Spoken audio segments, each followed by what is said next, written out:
પણ નવા નવા વેવાય કરેલા, દીકરાના હાહરા ગોત્યા અને ભાઈ મહેમાન ગતિ કરવા તેડાવે ને. રાઘુ મહારાજ કે અમારી વાડીએ તો વેવાય એ લીલું લહણ ને ડુંગળી ને બોર ને સણા ને જીરું તમે જાવા જો એટલું છે, વાડી જોવા આવો. અને વેવાય ને વેવાણ તો 8 દી ની ઠેલી ભરીને આવ્યા અને મહારાજ ને 1 ને 2 દી તો હારે રહ્યા. ત્રીજે દી આવો પૂનમ નો પ્રોગ્રામ અને પ્રોગ્રામ માં બધા વાયક આપેલું, ભગત સાધુ સંતો બધા આવે. અને આ વેવાય તો વજુભાઈ સમજેલા છે એટલે વાંધો નથી, પણ ઓલા વેવાય ગુરુ વગરના હતા. અને ગુરુ મહારાજ નો સત્સંગ આત્મા પરમાત્મા નો કરે, મેં વેવાય ને કઈ ટપો પડે ન પડે. એટલે ગુરુ મહારાજે રાધાબાને કે એટલી ખીચડી કઢીને જોરથી બનાવીને ત્યાં આ ધરાઈને મીણ સડે ને તો હુઈ જાય, પછી આપણે પૂનમ નો સત્સંગ જમાવીએ. કેમ કે એનું ન્યા કામ નથી, એની બુદ્ધિ જ ન હાલે ન્યા કઈ સમજવામાં. અને વેવાય થોડોક મારો ગોળે સજાગ, એટલે કે ગમે એમ કરે તો હું તો નથી જાઉં. અને 10 વાગ્યા પછી ઘડીએ ને ઘડીએ કે તમારે તો આપણે તો દેહમાં 8:30 હુવાનો ટાઈમ ને, હુઈ જાવ ભગવાન હવે તમ તારી. કે મને ખબર, મને હુવરાવીને તમારે ક્યાં જાવું છે, હું તો નથી જાત. 10 વાગ્યા 11 વાગ્યા ઈ કે રાધાબાન ઘર અંદર જઈને કે આ હુવાન નામ નથી લેતા, કરવું હું કે ઈ કે હાલો ને હવે જે થાય પછી કેવું પડશે. મહારાજ ત્યાં જઈને કે વેવાય અમારી એક પ્રોબ્લેમ છે, બુંગણ હલવાનું છે. તમે મહેમાન થઈને આવ્યા પણ અમારે ગુરુમુખી નો સત્સંગ હોય, ન્યા તમને અમારી વાતમાં કઈ ખબર ન પડે, કેમ કે તમે ગુરુ નથી કરાવ્યા એટલે તમને આનંદ નહીં આવે. એના કરતા તમે હુઈ જાઓ. અને અમે ભજનમાં જાય ત્યારે વેવાય કે તમ તાર હું કઈ બોલાય નહીં, મને આવવા દો નહીં, હું તમારા રે આવું, હું તો તરસેલો બેહાય. તમે બધા જે કહેવો ને સત્સંગ કરશો એ સાંભળાય અને ગમશે ત્યાં સુધી જાગે પછી હુઈ જાય. તમે ઘરે આવો તે લેતા આવજો પાછા. વેવાય કે વાંધો નહીં, કે હાલો હવે આ તો લઈ જવા જ પડશે. હારે લઈ આવ્યા અને એ આવું સિંહાસન બનાવેલું. ગુરુ મહારાજ આવીને આસન જમાવ્યું, આંખ્યું વિસી ગયા અને મારી તમારી જેવા આંબોડી થી ને રામપરા થી ને કાસકોલિયા થી આગળ ઓલા ક્યાં આવ્યા મોરબી બાજુ થી ચિત્રકડા ન્યાથી ટેમ્પા લઈ લઈને આવ્યા. ભક્તો આવીને જોયું ત્યાં તો ગુરુ મહારાજ પદ્માસન વાળી નાખ્યું વિસીને આમ ઓહમ સોહમ માં વહી ગયા, બ્રહ્માંડ માં વયા ગયા ઠેઠ. અને આ ભક્તોને એમ થઈ ગયું ગુરુએ આસન જમાવ્યું, હવે આપણે બેહી જવાય. બધા બેહી ગયા. વનિતાબેન શારેકોર નજર કરીને ઈ આંખ વિસી ગયા તો બધાય વિસી ગયા. એકો એક આન ગાડરિયો પ્રવાહ કહેવાય હો. આ બધાય વિસી ગયા. અને ગુરુ મહારાજે આમ કાણી આંખ કરીને જોઈ લીધું, આમાં એક કોઈ જાગે ઈ કે નહીં, બધાય આસન લઈ લીધું. અને ગુરુ મહારાજ જળ જપે એવી સ્થિતિ, શાંતિ એકદમ નીરવ શાંતિ, ટાકણી પડે તો અવાજ આવે. ગુરુ મહારાજે કીધું, હે વાલા પરમ ભક્તો, હે મારા આત્મનીય બંધુઓ, હે મારા સદ શિષ્યો, હું તમને એક સવાલ કરું છું. આ દેખાય શું છે? ઓલા બધા ગુડ ની જેમ આંખ્યું છે ને બેટા શું દેખાતું હોય કયો? હજી તમને કહું છું કે આ દેખાય શું છે? પણ એક બંદો તો બોલે. પાછું ત્રીજી વાર કીધું ને ઓલો વેવાય કટખળ્યો ને આમાં માખ કરીને જોવે કે આ ઘૂડ જેવા બધા જવાબ કેમ નથી દેતા. મને તો વેવાય ના પાડતા હતા તમને ત્યાં આવું નથી, તમે બુધા જેવા, તમને કઈ ખબર પડે નહીં. આમાં મને ખબર છે ને એ કોઈ કેમ જવાબ નથી દેતા. અને ત્રીજી વાર મહારાજે કીધું, એ તમને કહું છું આ દેખાય શું છે? અને વેવાય નો મગજ ગયો ઉભો થઈને ઈ કે સોટાસો હું કહ્યું ના, આ દેખાય ને ઈ તું સો કે. ત્યાં તો ગુરુ મારા તાળીઓની બહારાટી મારવા માંડ્યા. ઈ કે ઓહો આ મહેમાન કોણ છે? ઈ કે આ તો રાઘુ મહારાજ ના વેવાય છે. એલાવ 35 વર્ષ બોટ લીધો ભાન પડે છે, આને ખબર પડે. જો જવાબ આપ્યો, કેવો જવાબ આપ્યો? ઓલું કે મને કાઈ ખબર નથી, મેં તો ભાડ્યા એટલે કીધું દેખાય તું જો. આ જો આ ખોટું ખોટું કરતા હાસું થઈ ગયું. હા, અને ઈ તો રાજીના રેડ વળી પાછું એક ભાઈ ઉભા થયા દેવજી મહારાજ જેવા. ઈ કે શાંત, ઓમ શાંતિ શાંતિ શાંતિ. પાછા ગુરુ પદ્માસન માં બેહી ગયા, બ્રહ્માંડ માં વયા ગયા. શિષ્યો વનિતાબેને શારેકોર નજર કરીને ત્યાં આંખ વિસી ગયા. બધાય પાછા હતા એમને બેહી ગયા. પાછા ગુરુ મહારાજે કીધું, હે આત્મનીય બંધુઓ, હે પરમ શિષ્યો, હે મારા ભક્તો, તમને એક બીજો સવાલ કરું છું કે આ દેખાય ઈ હું છું? એવું ઓલા ભાઈએ જવાબ આપ્યો. તો હું છું ઈ શું છે? આ હું છું ઈ શું છે? પણ એક બંદો તો જવાબ દે કારણ કે અહીંયા ગુરુ મહારાજે પેલા કહી દીધું તું ગમે એમ પૂછું ને બોલવાનું નહીં, હામું બોલવાનું નહીં, હામું બોલો તો ગયો, એ કોઈ બોલે નહીં. પહેલી વાર પૂછ્યું, બીજી વાર હું પૂછ્યું અને ત્રીજી વાર ક્રોધે ભરાઈને પૂછવા ગયા કે ઓલો ઊભો થયો, ઈ કે સોટી હું પડ્યા છો, આ દેખાય ઈ તું છો ને તું છો ઈ હું છું, ત્યાં તો મહારાજ કરતાલું લઈને ભીંડા નાચવા. હાવ સાચી વાત. આ દેખાય ઈ તું છો ને તું છું ઈ હું, અને વાતે હાસી ને આપણે અહીંથી કહીને હું છું ઈ તું તમે છો, તમે છો ઈ હું છું, હું છું ઈ આ બધું અરખું જ છે, કાંઈ જુદું છે? મહારાજ કે આમ જોવો તો ખરા, આ મહેમાન ગતિ કરવા આવ્યા ઈ ધાડ જવાબ દે રાવ તમે ભેભાની જેમ બેઠા છો. હું વળી પાછું શાંતિ કરી પાછો માહોલ જમાવ્યો અને ગુરુ મહારાજ પદ્માસન લઈને બેઠા, ભક્તો એવી રીતે બેહી ગયા. હવે ગુરુ મહારાજ કે આખરી સવાલ છે, છેલ્લો, આનો જવાબ આપજો સમજાણું હોય તો. ત્રીજી વાર પૂછ્યું, આ દેખાય હું છું ઈ તું છો, તો હું તું ઈ હું છે? પહેલી વાર પૂછ્યું, બીજી વાર પૂછ્યું, કોઈ જવાબ ન દે. ત્રીજી વાર જ્યાં ખીજાઈને પૂછવા ગયા ને ઓલો વેવાય ઉભો થઈને કે હમી હાંજના હું મંડાણા છો, આ તું છો ઈ હું છું, હું તું છું ઈ આ બધાય છે, આમાં કઈ જુદું હોય કયો? અને ગુરુ મહારાજ કે હવે આને સદગુરુનું જ્ઞાન સાચું. ત્યારે ઓલો માં નહીં રહેતા, મારે કોઈ ગુરુ નથી, હું નુગરો છું, ગુરુ હું કહેવાય ઈ મને ખબર નથી, પણ હું તો કહું છું કયું નો કે આ બધાય ગુડની જેમ બેઠા આંખ્યું વીસીને કોઈ જવાબ નથી દેતો, કાંઈક તો કરવું કે નહીં હે? એટલે આ બધું આંધળા ધોડ્યા જાય છે, પાછું વળીને કોઈ જોતું નથી. જુઓ જગતમાં કાંઈ નથી, બ્રહ્મા ગયા, વિષ્ણુ ગયા, શંકર ગયા, કથી જુઓ જગતમાં કાંઈ નથી. રાઘુ મહારાજ કે હમી હાનના ગાવશો સાતસંગી, તારે કાંઈ નથી શું છે કે કાંઈ નથી, એવો કેવા વાળો તું છો, પણ તું કોણ છો? એટલે કીધું મેં કોણ ને હરી કોણ, આ જ્યાં સુધી ન સમજાય ને ત્યાં સુધી આપણે હીરે ઘોકે જઈ આવ્યા, ડેલે હાથ દઈ આવ્યા. એટલે લાલજી મહારાજે કીધું કે આ જગમાહી અનેક સંતો જીવતા મોક્ષ પદ બાયા, મુવા કે દેનાર મુક્તિ માગે એને મૂર્ખ કહેવા કે ડાયા. લાલન જેણે આત્મ નહીં ઓળખાયા ઈ તો મિથ્યા જગતમાં આયા. તો આત્મ ઓળખવો કેવી રીતે? આત્મા ઓળખે એનું પ્રમાણ શું? આપણને કોઈ કે કીધું હોય કે અરુણાબેન તમે જ્યાં જઈને 2 કલાક ડીંગા મારો છો ભજનના, તો આત્મા કોને કહેવાય? પરમાત્મા કોને કહેવાય? એનું પ્રમાણ આપો. તો આપણે પ્રમાણ શું આપશું? તો મારી તમારી પાસે જીવતું જાગતું બોલતું ચાલતું આ દ્રષ્ટિથી દેખાય એવું પ્રમાણ છે. કારણ કે આપણને જો આત્મા નો ઓળખાણો હોય ને તો આવા સદગુરુના સાનિધ્યમાં આવીની સંતોની સભામાં બેહવા જ ન પડે. આ આત્મા ઓળખે એનું પ્રમાણ છે. ખોડીદાસ મહારાજ ભજનમાં ગાય, આંખે દેખાડ્યા ને હાથે જલાવ્યા, નામ તણાની શાનથી મને ગોવિંદ મળ્યા ગુરુ જ્ઞાનથી મને ગોવિંદ મળ્યા ગુરુ જ્ઞાનથી. આપણને આંખે દેખાડ્યું કે નહીં? હાથે જલાવ્યું કે નહીં? ગુરુ મહારાજે કીધું આ પકડીને લઈ જાવ, આ તમારો ભગવાન છે, આના સિવાય બીજો કોઈ છે નહીં.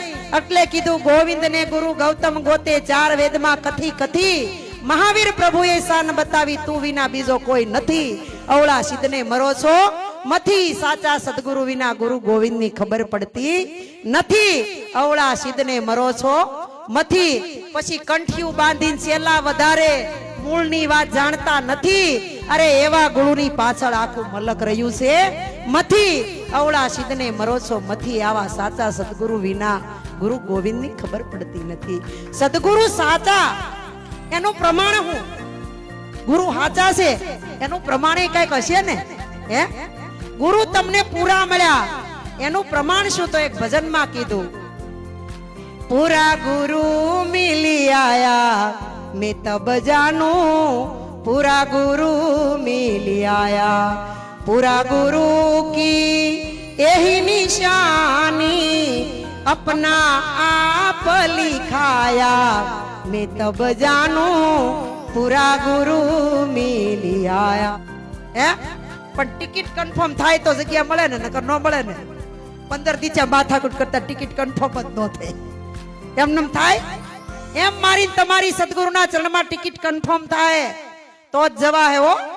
નહીતર હમણાં હરિદ્વાર જવા હાટું 8 દી ખાલી જવાનું છે, પણ ઠેલા ભરાઈ જોઈજો. 5-5, 6-6 ઠેલા હશે. તોય રાધા બા કે ઓયલું ભૂલાઈ ગયું, લેવું તું ને પણ રહી ગયું. તો સદગુરુ કે અનંતની યાત્રાએ જાઓ તો કેટલી તૈયારી કરવી પડશે. ખાલી પૂનમે મેળવડામાં આવીને 2 કલાક ખાઈને મોજ કરીને સત્સંગ સાંભળીને તમારે કાંઈ ઉપાધિ ભોડા હલાવા, આ પેટ અરુણા બેના નહોડા ઊંચા થઈ જતા. એમાં વળી બેનું કે અરુણા બેન આવ્યા તા, એવી હારી વાતો કરતા હતા અને કેટલી મજા આવી, કેટલી મજા આવી. ત્યાં ઘરવાળા ઘેર ન આવ્યા હોય ને ઈ એમ કે એક ઝલક તો બતાય, થોડુંક તો કે શું કહેતા હતા ઈ યાદ નથી, એક શબ્દ યાદ નથી, કારણ કે આમાં રુચિ જ નથી. આ મનોરંજનની વસ્તુ નથી, આ તો ભીતરમાં ઉતારવાની વસ્તુ છે. કારણ કે સ્વાતનો વરસાદ વરસતો હોય અને અમૃતની ધારા વરસતી હોય, પણ માસલ્યું 3 પ્રકારની કીધી. તળિયેથી નીકળી મોઢું ઉખાડીને મોઢું ફાડીને છલાંગ મારી અને સ્વાતિનું બિંદુ ઝડપી મુખ બંધ કરીને જો એક હાહે તળિયે વહી જાય ને તો હાસુ બોતી બને.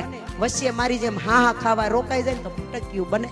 એમ આપણે હા ખાવા રોકાય, કોઈ ભેહમાં હલવાનો, કોઈ ઢાંઢામાં હલવાનો, કોઈ વાડીમાં, કોઈ ઘોડીમાં, કોઈ છોકરામાં, કોઈ વહુમાં, અને છેલ્લે રહ્યો ગુરુમાં હલવાનો. ત્યાંથી બારો જ નીકળી શકતો.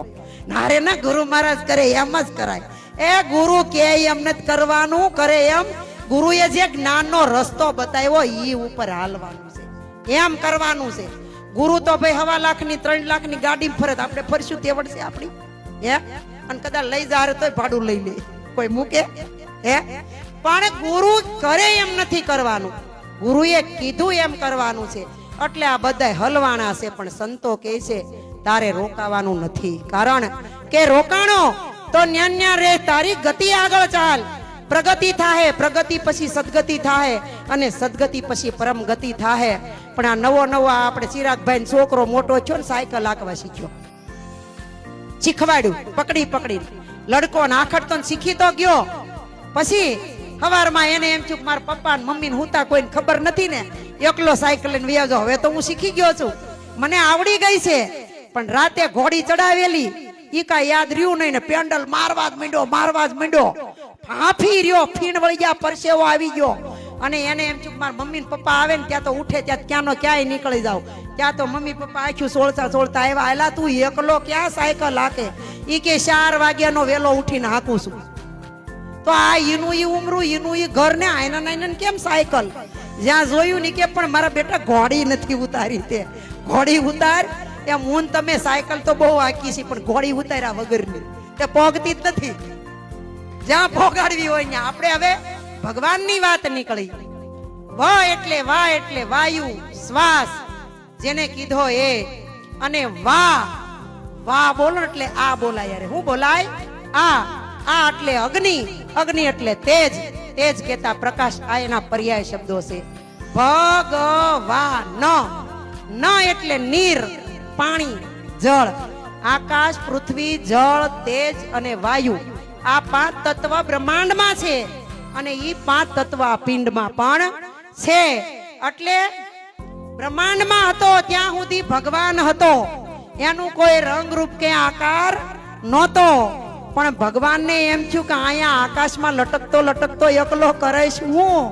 એટલે લક્ષ્મીજી એક વખત ને ભગવાન બે બેઠા હતા, અને લક્ષ્મીજીએ કેવું કર્યું કે ઘરમાં રસોડામાં જઈને ભગવાનને કે આજ હું જમશો? ત્યારે ભગવાન કે મને બાજરાનો રોટલો તો ભાવતો નથી, રોટલી કરો. તે ભગવાન માતાજી કે મારે લોટ બાંધવો જોઈએ. એટલે માતાજીએ લોટ બાંધ્યો અને પિંડો બતાવ્યો કે જો આવો લોટ બંધાય ભગવાન. ત્યારે ભગવાને કીધું પિંડો મારી પાસે લઈ આવ્યો. તો પિંડો લઈને એમાંથી તો ભગવાન રમોકડું બનાવવા માંડ્યા. માથું બનાવ્યું, મોઢું બનાવ્યું, કાન બનાવ્યા, નાક બનાવ્યું, આંખું બનાવીને, હાથ ને પગ ને પેટ ને વાહન બધું બનાવીને લક્ષ્મીજીને ક્યાં અહીંયા આવી જો મેં કેવું બનાવ્યું, આ રમોકડું બનાવ્યું, જોવો તો ખરા. લક્ષ્મીજી કે હવે આમાં શું લેવાનું છે? હાથ ને મોગ ને બધું બનાવ્યું, હાલતું ચાલતું જ નથી, આ ફરતું નથી, પડખાય નથી ફરતું, આ તો પૂતળું, આ શું કામમાં આવે? ત્યારે ભગવાન કે તો શું કરવું પડે? ઈ કે જેમ અયોધ્યામાં રામની પ્રાણ પ્રતિષ્ઠા કરીને એમ આમાં પ્રતિષ્ઠા કરવી પડે તો હાલે ચાલે. તે માતાજી કે પ્રતિષ્ઠામાં શું કરવું પડે? ઈ કે કોકનો જીવ કાઢીને આમાં પૂરવો પડે. લક્ષ્મી કે માયરા તો આગળ મને માન નાખશે, આમાં પૂરી દે. લક્ષ્મીજી કે મહારાજ મારે શાક સડે છે, બળી ન જાય, હું આવું. રહોડામાં વયા ગયા. એમ ગયા ને ત્યાં તો નારદજી આવ્યા, નારાયણ નારાયણ કરતા કરતા નારદજી કે ભગવાન આ બધું હું છે? એ કે તમારો મારો માતાજીનો સમાદ હાલે છે, આ પૂતળું બનાવ્યું પણ એ કે પ્રાણ પૂરો તો હાલે. એટલે આમાં પ્રાણ પૂરવો, નારદજી કે એમાં શું કરવાનું હોય? એ કે આમાં એકમાં જીવ કાઢીને બીજામાં નાખ. નારદજી કે મને માર નાખશે આગળ. નારદજી કે ભગવાન હું આવ્યો, મારે બ્રહ્મલોકમાં થોડું કામ છે, ઈ ઉપડ્યા. ભગવાન કે હવે કરવું હું? કોનો પ્રાણ કાઢીને આમાં પૂરવો? ત્યારે ભગવાનને એમ થયું હવે મારા સિવાય બીજો કોઈ છે નહીં. ભગવાને પોતાનો પ્રાણ આ પિંડાની અંદર પૂર્યો અને જોઈ લીધું કે ઓહો આ તો હાલે છે, બાલે છે, બોલે છે, ગાય છે, ફરે છે, ખાય છે, આ સંસારની મોજ કરે એવું પૂતળું થઈ ગયું. ભગવાન કે હવે હું આમાં પુરાઈ રહે તો ઉમરી જાય, ના જીવ તો થાય. ભગવાન એમાં પુરાઈને બારા નીકળી ગયા. એમ સદગુરુ મારીને તમારી ભીતર પ્રવેશ કરી જાય છે. રગ રગમાં સદગુરુ ઉતરી જાય છે, ગર્ભનું જ્ઞાન આપી દે છે. અને હું કોણ છું, હરિ કોણ છે, જન્મ મરણના ફેરામાંથી કોને મુક્ત થવાનું, કોણ બોલે ને ક્યાંથી બોલે, આ 4 પ્રકારની વાત સમજાવીને સદગુરુ બહાર નીકળી જાય છે. એટલે ઈશ્વર કેવો છે? ગણ્યો ગણાય નહીં, માપો મપાય નહીં, એકળનો કામણગારો, એના ચિતરમાં પોતે ચિતરાયો, એના ચિતારમાં પોતે ચિતરાયો, તોય ન્યારો ને ન્યારો ઠગારો, ક્યાંથી આવ્યો ધુતારો ઠગારો, ક્યાંથી આવ્યો ધુતારો. હું ચિત્રે ભગવાન કઈ જેવું તેવું ચિત્રે? હવા ચિતર તો ચિતરીને હાથે ભૂસી નાખ્યા હજારો. આપણે કહીએ ને અરે કાંઈ નહોતું, અમારા દાદા મહેમાન આવ્યા ને તે અડદની દાળ ને સુરમું ને શાક ને રોટલા ને કર્યું તું, આમ કોળિયો વાળીને ખાવા ગયા ત્યાં શ્વાસ વયો ગયો, વયા ગયા. તો આ શ્વાસ ઉપર મારીને તમારી ક્રિયા હાલે એવું છે? એના થકી હાલે. એટલે કીધું કે જીવને શ્વાસ તણી સગાઈ ઘરમાં ઘડી ન રાખે. ભાઈ 20 વર્ષનો દીકરો વયો ગયો હોય તો કોઈ 5 મિનિટ વાટ જોવે? કાઢો. હગ પણ શેનું છે? શ્વાસ નું છે, બીજા શેનું નથી. આમાં તમને મને હોય તો હું ગામનો પ્રમુખ છું, આમાં રામભાઈ કદાચ એમ હોય મારે ગેરેજ હાલે, 2 વ્હીલ નો વેપાર કરું, આ મહારાજ ને કદાચ એમ હોય મારે જમીન છે ને કેવું છે હું જમીનદાર, કદાચ નરેન્દ્ર મોદી ને એમ હોય કે હું વડાપ્રધાન છું, તે મને માને આ તમારી અંદર શ્વાસ છે ને એટલે તમને ગણે. બાપા રામ ને કૃષ્ણ જેવાય રાખમાં રોળાઈ ગયા. હે માનવી કહે કે મારા વગર હાલે નહીં આ સંસાર, રામ ને કૃષ્ણ જેવા જતા રહ્યા તોય હજી હાલે સંસાર. આપણી શું હેસિયત છે? એક ફુગ્ગો ફૂલાવાની તાકાત નથી હો. આ બેનું એ પાપડ શેકીને થાળીમાં મૂક્યો હોય ને તો ભાંગવાની તેવડ નથી કોઈનામાં. પણ અહંકારનું પોટલું માથે લઈને ફરશું ત્યાં સુધી આપણી કિંમત રાવણ જેવી ને કંસ જેવી અને દુર્યોધન જેવી ગણાય. પણ સદગુરુ કે અહંકાર રહિત થઈ જા, માન મોટપને અળગા મૂકી દે અને હું પણ મટાવી દે. એટલે સંતો એના ભજનમાં કે હંસા હું ને મારું ના હવન કર્યા, એ જેને હૈયામાં થઈ રહી આશ અગમ ઘેરે જઈ ચડી. હું મારું નથી, આ છે એની કૃપા છે. એટલે કીધું સદગુરુનું શરણું મળ્યા પછી એ મારું ને તારું ક્યાં સુધી, સદગુરુના શરણે ગયા પછી આ નાનું ને મોટું ક્યાં સુધી. એ આ બધું દેખાય ઈ તારું છે, આ માયા છે ઈ પણ તારી છે. આ સોનાની સંગત થયા પછી આ ત્રાંબુ ને પિત્તળ ક્યાં સુધી, સદગુરુના શરણે ગયા પછી. હજી ગુરુ શરણે જઈને નાનું મોટું ન મટતું હોય બાપા, હારું મોટું ન મટતું હોય, મારા તારાનો ભેદ ન જાતો હોય.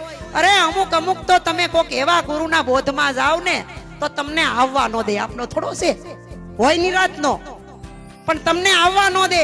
આ આપણો નથી બીજાનો. અરે એવાય ગુરુ છે અત્યારે આ જગતની અંદર કે નિરાંત કયો એટલે નિરાંત થઈ જાવી જોઈએ હો, બીજું કાંઈ નહીં. નિરાંત મારા દેથાણની અંદર એક છે કે બે છે? હે તો નિરાંત નું જ્ઞાન જુદું હોય કોઈ દી? કદાચ કોઈ નિરાંત નો બાળક, કોઈ ગુરુ કદાચ શરીરથી દુબળો હોય, 65% દુબળો હોય, પણ ગુરુ પદ કોઈ દી દુબળું હોય નહીં. અરે અટાણે 4 ફૂટના ટુકડા હાટો ગુરુ ફેરવી છે. હે પણ ગુરુને જાણો, માણો, ઘટ ભીતરની અંદર ઉતારો, ગુરુના વચન પ્રમાણે રહ્યો, રેણી પ્રમાણે રહ્યો. જો તમારા 6 મહિનાની અંદર ઉજાસ ન થાય ને તો આપણે આ સત્સંગ મૂકી દેવો.